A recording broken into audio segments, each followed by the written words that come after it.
दोनों भैयान में हाथापाई हेन लगी, दोनों लड़न लगे। यशोदा मैया आई, दोनों के बीच बचाव कियो, दूर दूर किए। बोले कहाँ करना चाहो आज बता दो। दाऊ दादा बोले मैं बड़ा हूं, मैं पहले बोलूंगा। बोले बोल। बोले आज के बाद कन्हैया के संग में खेलवे नहीं जाऊंगा वन में। ठाकुर जी तुरंत चरणों में गिर गए। जय। अरे दाऊ दादा ऐसे मत करो, आपके बिना तो मैं कैसे खेलूंगा, आपके बिना कैसे जाऊंगा, आपके बिना मेरा मन कैसे लगेगा, मेरा ख्याल कौन रखेगा, मुकु माँ वन में भोजन कौन करावेगो। दाऊ दादा बोले अब तो को पता चलेगी, अब अकेले हो जा, मैं ना जाऊंगा तेरे संग, मैं अपनी दूसरी मित्र मंडली बनाऊंगा, वाके संग रहूंगा, तू अपनी मित्र मंडली के संग जा। ठाकुर जी झूठे आंसू बहाने लगे। दाऊ दादा कह रहे हैं 2-4 दिन थोड़ा सा रूठेगा फिर मना लूंगा। ठाकुर जी लेकिन अंदर ही अंदर प्रसन्न हो रहे हैं, वाह भाई बहुत बढ़िया, अब कम से कम ये दूर तो रहेंगे, 1 आध दिन में ही हम काम कर देंगे। कालिया नाग का वध करना है, इनके बिना करना है। ठाकुर जी बहुत चिंतित हैं कालिया नाग को लेकर के। बंधुओं, कालिया नाग के विषय में थोड़ा विस्तार से आज सुनिएगा, बहुत सावधानी से बैठो।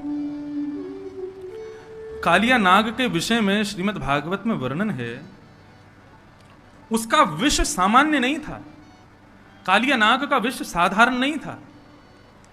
ऐसा कहते हैं कि कालिया नाग जिस क्षेत्र में रहता था तो करीब 200 गज यमुना जी का क्षेत्रफल कालिया नाग ने अपने विष से विषैला किया हुआ था।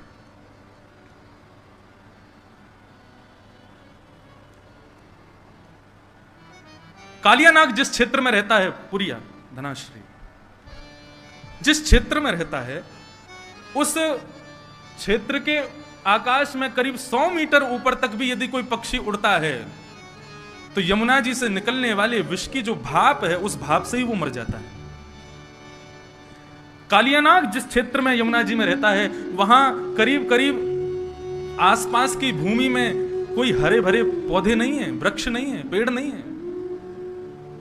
यहां तक कि ऐसा वर्णन है कि कोई तीर पर यदि उस जो कालीदह है, आज कालिया का घाट है, उसको कालिया कृष्ण घाट कहा जाता है, वहां यदि कोई भ्रमण भी करता था तो यमुना से निकलने वाले विष की सुगंधी मात्र से उसका वो मूर्छित हो जाता था, इतना विषैला था कालिया।